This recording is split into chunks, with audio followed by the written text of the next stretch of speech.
So this story might end up being in a few parts because it is about the Ammons haunting, or also more famously known as the Demon House.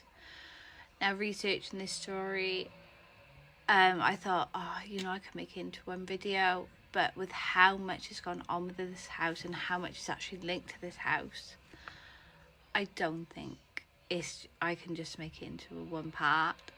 I was trying to, that's why there hasn't been any videos over the weekend, because it was just, I was trying to condense it, or like I was finding more information out, and when I was trying to condense it down, it just wasn't, it was like missing out really key parts of the story. So this video is going to be about the original haunting and the original story. Now, we've all heard of the Demon House, and I've always been very reluctant to look too far into it because some of the names that come up about these alleged demons, these are not like, itty bitty demons. These are like really serious. They can cause serious damage. So that's why, because I'm like, I don't want that in my life. So no, none of the names are going to be mentioned because I'm not having that. If you don't believe in demons, I'm very sure this particular story will get you rethinking that, because there's so many skeptics in this story that end up believing it, because this isn't just one family saying this happened. They are witnesses to these actions. Like, a full-fledged investigation by police and Department of Child Services, and they've come back with something was wrong with this house. The story takes place in Gary, Indiana, and it's a frightening case of demonic possession and haunting, which was inflicted onto a family with 3 children. In 2011, Latoya Ammons and her family moved into what appeared to be a quiet, friendly little home. However, within days of moving into this what seemed to be a quiet house, drastically changed, and it appeared the house was not as it seemed, and the family began to become taunted with paranormal activity and pure evil. It started with black flies swarming the porch, and for those who don't know, black flies tend to be associated with death and stench, and they feed off corpses. Now, for most, flies happen, but this was in the middle of December, and Indiana is a cold state in like the middle of December, because upon Googling, I'm from Wales, so I don't know much about Indiana, but upon like Google, it gets down to -4 degrees. So black flies should not be swarming around in that temperature. Rosa Campbell, who was Latoya's mother, said she could hear footsteps in the basement coming up the stairs and creaking the door open. This even happened after they locked the door. The noises continued, and the one day a shadowy figure was seen in the living room of that of a man pacing backwards and forwards. When the shadowy figure disappeared, a wet footprint in the shape of a boot was left. Rosa also claimed that she felt like she was being choked on several occasions, as if she couldn't breathe. The children were also targeted by these evil forces. One night the family were at mourning the death of a loved one when they heard "Mama, Mama" being shouted out. Latoya and Rosa rushed into the bedroom of the daughter. She was levitating above her bed with her friend asleep in the same room, and she did not return until the family prayed. When the girl woke up, she had no memories of what happened. The extended family members who were all over that night to mourn a loved one who had passed refused to return home. The eldest son was thrown across the room by an unseen force, whilst the youngest son was possessed by some kind of entity that made his eyes roll back and shout and growl, "It's time to die, and I will kill you." A family case manager from Department of Children's Services named Washington and a hospital nurse witnessed the eldest son walk up a wall backwards. DCS has 800 pages of official documentation about their experiences with this family and the demon house. The family sought help from clairvoyants who all said the house was owned and, the home of 200 demons, and they were attached to the family and the house, and their best option was to move. Now, unfortunately, Latoya and her family just could not move. Not many people have got the money to move, especially when they've literally just already done a move. Following advice from the clairvoyants, Ammons and the family members tried to cleanse the house of any evil entities. For 3 days it seemed to work. However, then things got drastically worse, as if the demons were showing their true force. The children started to become possessed with evil smells and deep voices coming from their body. Some nights the family couldn't even bear to stay in the house because of how terrifying it was. The children weren't even going to school, so they stayed in hotels, especially when the children started being physically injured. The daughter was smacked in the head with a headbutt and the injury needed stitches. In 2022, the family reached out to their family doctor, and the doctor noted that the behaviour was being shown as delusional, as if it was all in their head. From his home visit, he decided to contact the police, in which they were taken to the hospital. When DCS got involved, they interviewed the children in exam rooms, and on many occasions the youngest son would growl at the oldest son, repeating the words, "I will kill you, and it's time to die." The eldest son also repeatedly headbutted his grandmother Rosa in the stomach. The police captain Charles Austin, who was a skeptic of demons, started to believe that the story that the family was putting forward, and that they were actually being tormented by demons. It was at this point that the family reached out to Reverend Maginot, I think that's how you pronounce his name. And before this Reverend wanted to link it to supernatural and demons, he wanted to find an actual logical cause. He did a few home visits, trying to find demonic activity through using holy water and crosses, and the demons did not disappoint.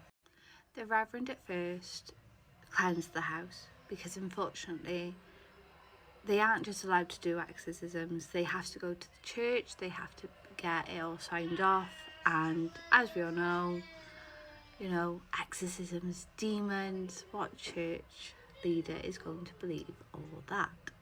When the house had been cleansed, DCS and police officers visited the house to see the condition, since DCS had taken custody of the children because they believed they were being neglected by their mother. During an interview with Rosa, police audio equipment malfunctioned and their flashlights began to flicker as if the batteries were being drained, and the police officers knew that the equipment had been fully charged with brand new batteries in that very morning. When listening back to the audio picked up by the police audio equipment, police officers said they heard a disembodied hey, but it was only picked up when listening back.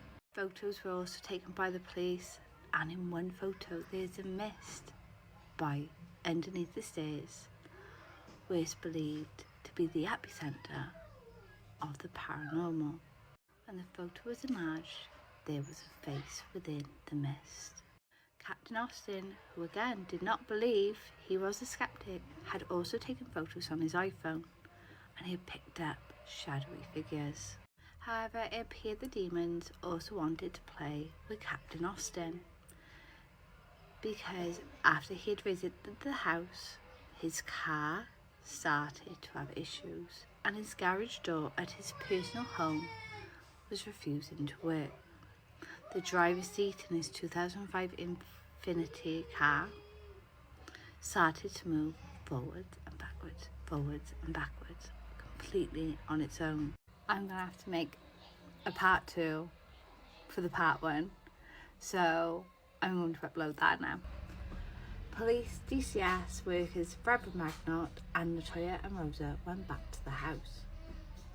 DCS worker Washington refused to go back to the house. Like, she worked for the Department of Children's Services and she refused to go back to this house. So another worker, Samantha Illick, took her place. Illick said that a strange liquid was dripping in the basement when touching it.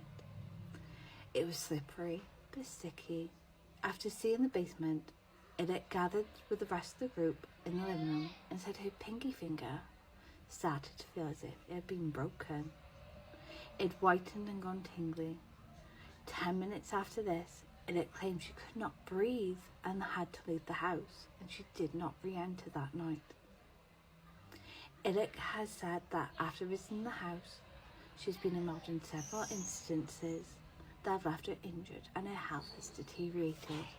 It was after this particular home visit that Reverend Michael Maginot decided to perform exorcisms in 2012 on Latoya, two in English and one in Latin. Her body convulsed violently, showing just how strong the demons that had hold of her were. She said she felt like something was holding on to her and inflicting pain, as if showing that she now belonged to them. A demonic voice was heard coming from her throat. At this point, Latoya and her mother had actually left Gary, Indiana, and they had moved to Indianapolis. 6 months after this exorcism, everything seemed to stop. The nightmares, the paranormal activity, everything just stopped.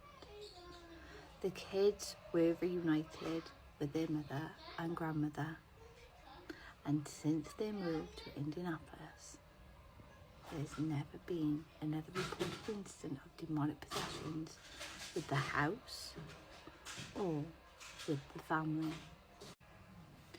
Like I said, guys, there will be several videos of this particular case because it is a huge one.